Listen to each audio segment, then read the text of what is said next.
Hola, bienvenidos a este nuevo video del curso de ciberseguridad donde vamos a tratar el tema de codificación segura. A lo largo de todo el curso hemos visto cómo configurar distintos dispositivos de hardware y programas y demás para lograr que se comporten de manera segura. Pero la seguridad parte también de la manera como se codifica, es decir, cómo nosotros escribimos los programas. Vamos a estudiar entonces lo que son los principios de la codificación segura muy brevemente.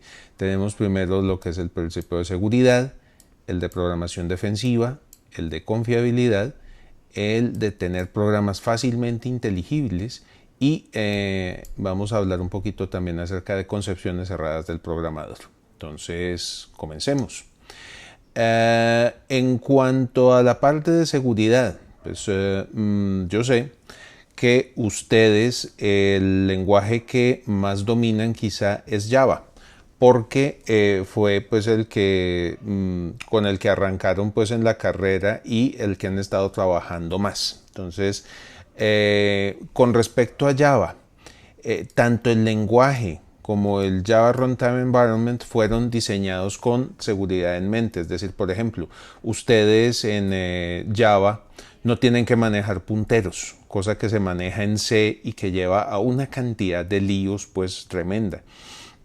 Todo programa en Java corre en un sandbox que hace que no se pueda acceder a unos recursos particulares del computador.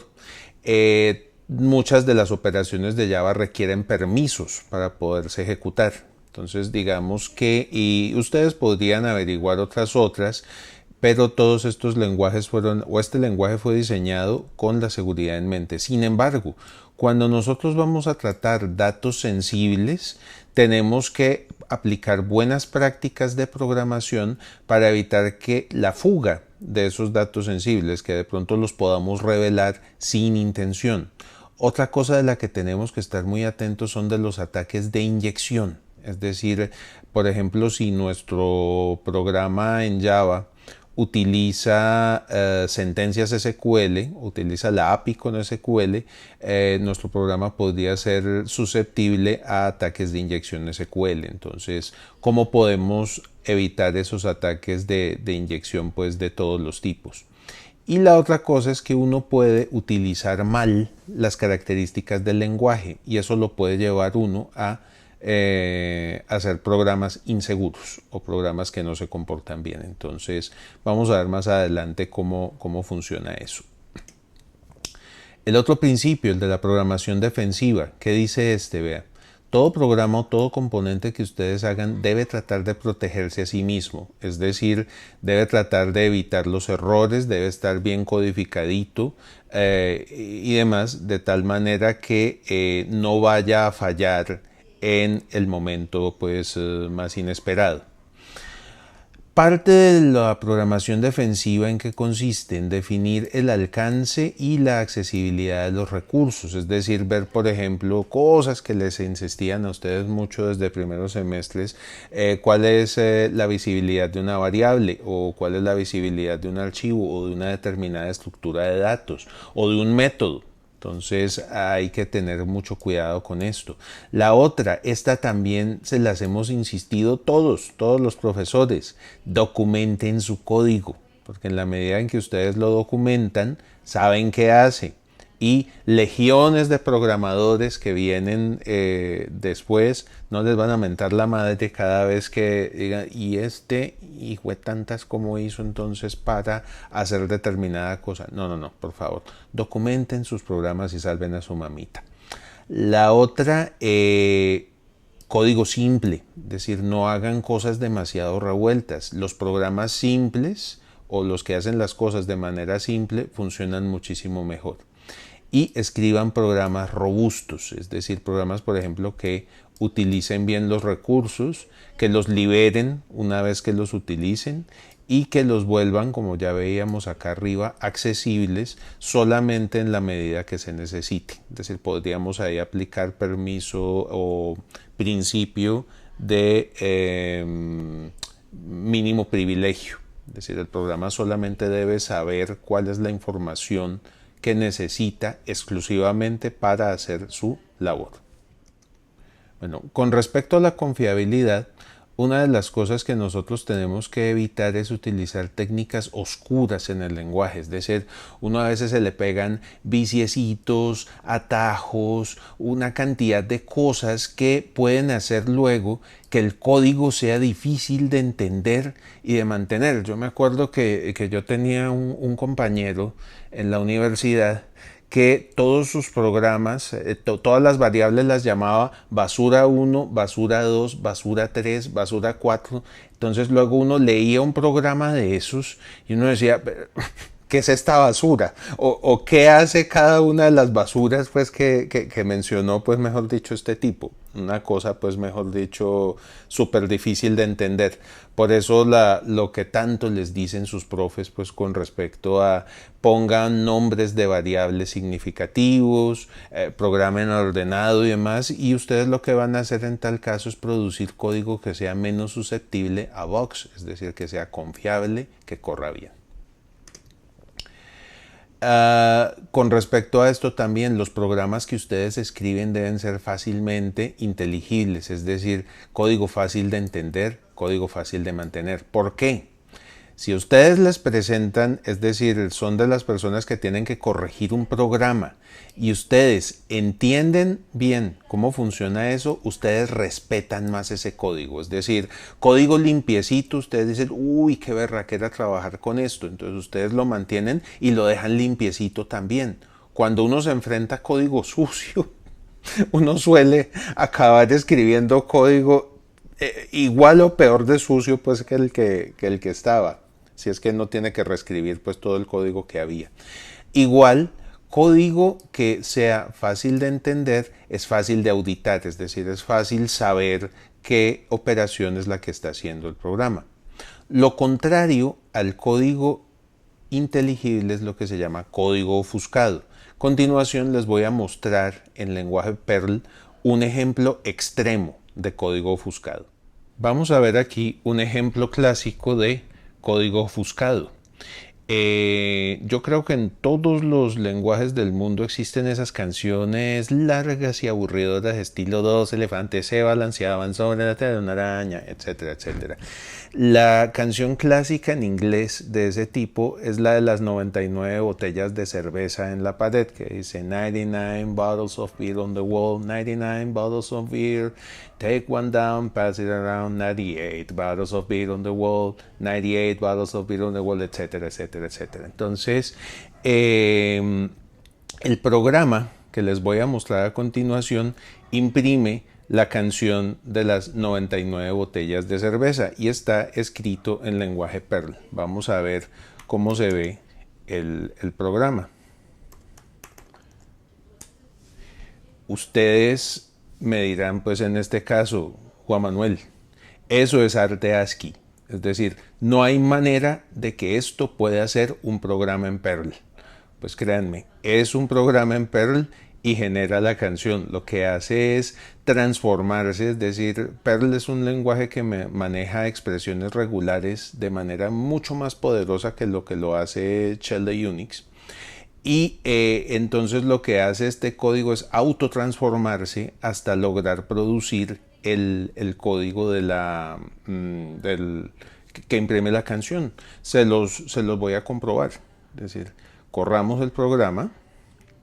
Acá está, con Perl, y veamos qué saca. Increíble, ¿no es cierto? Es decir, yo, ¿qué les aconsejo a ese respecto? Si ven programas de este tipo, por favor no los corran sin investigar qué es lo que hay allí, porque estas técnicas de ofuscación de código suelen ser empleadas por bribones o demás para hacernos correr cosas que no se sabe qué hacen o que parecen inocentes. Yo me encontré en el caso una vez un cliente con un caso de ransomware en el que el descargador del ransomware era un programita ofuscado en JavaScript. más o menos pues así por el estilo, pues no tan bonito como las botellas, pero era código completamente ofuscado. Entonces, cuídense de este tipo de código y por favor no lo escriban. Es una pésima, mala práctica.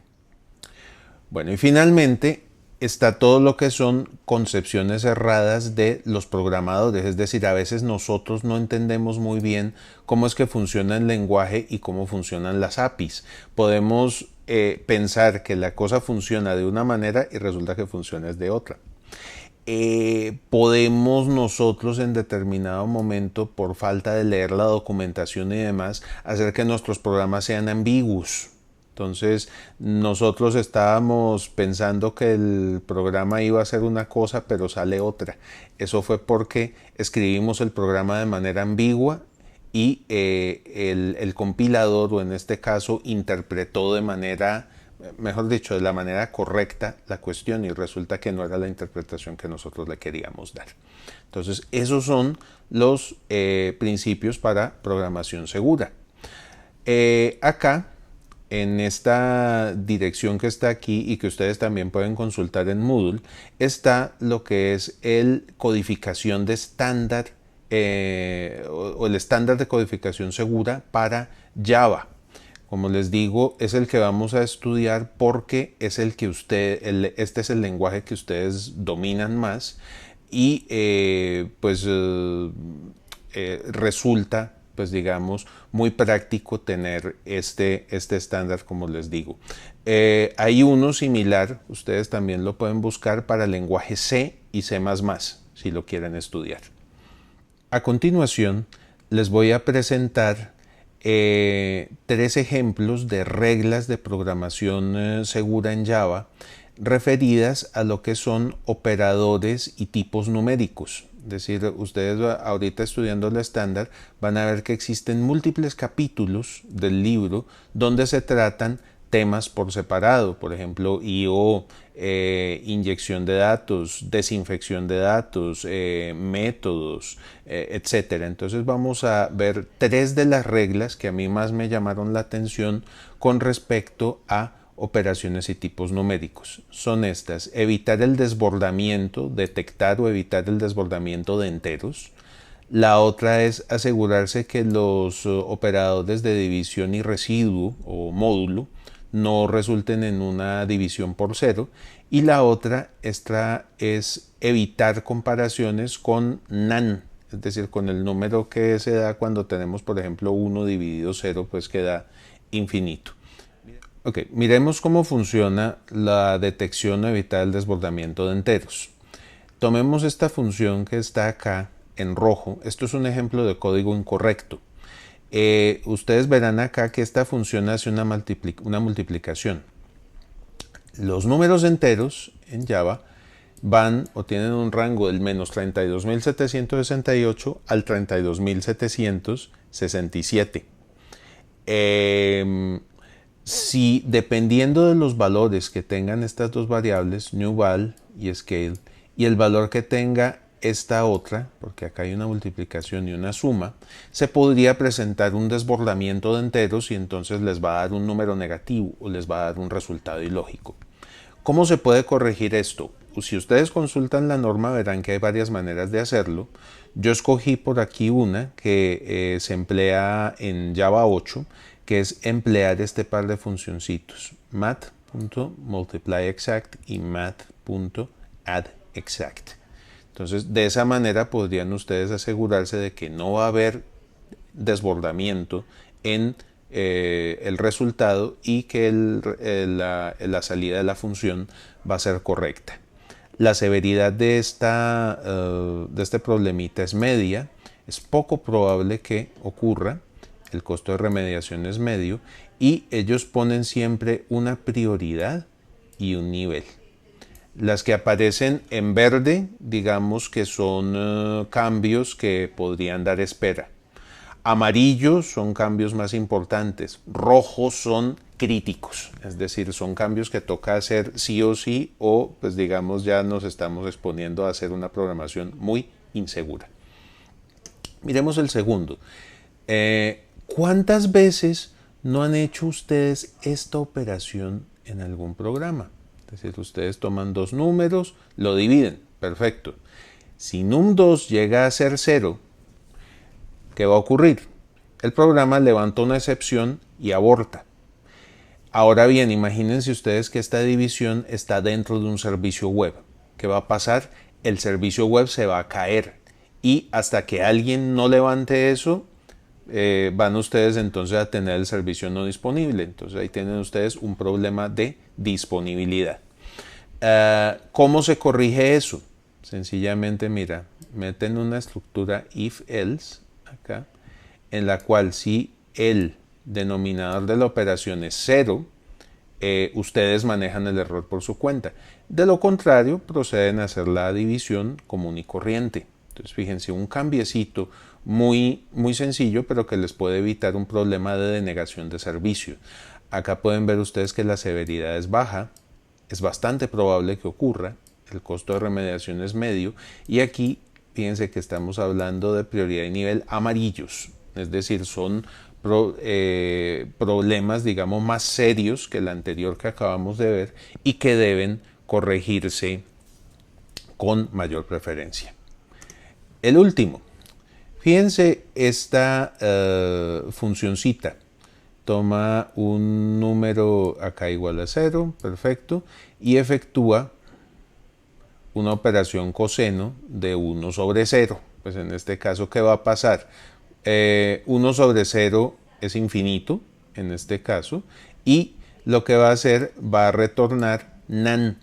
Si ustedes hacen una comparación directa con nan, esa comparación por definición de Java siempre les va a dar falso. Entonces, este mensaje, o a pesar de que el resultado puede ser nan, este mensaje que está aquí jamás se les va a desplegar. ¿Cómo se compone? No se hace la comparación directa, sino que se emplea esta función que se llama, o este método que se llama double.isNan. Con eso entonces ustedes pueden comprobar si el resultado efectivamente les da nan, y en este caso sí mostraría el valor correcto. Severidad es baja, la probabilidad es bastante probable y el costo de remediación es medio. Pueden ver ustedes acá es de los que tienen prioridades en verde, es decir, que no es como tan urgente solucionarlos, pero de nuevo una buena práctica de programación. Bueno, muy bien, entonces con eso termino pues lo que tenía que decirles. Tengan en cuenta esta última parte del video para el trabajo que van a desarrollar como tarea para esta clase. Cuídense mucho, que estén muy bien.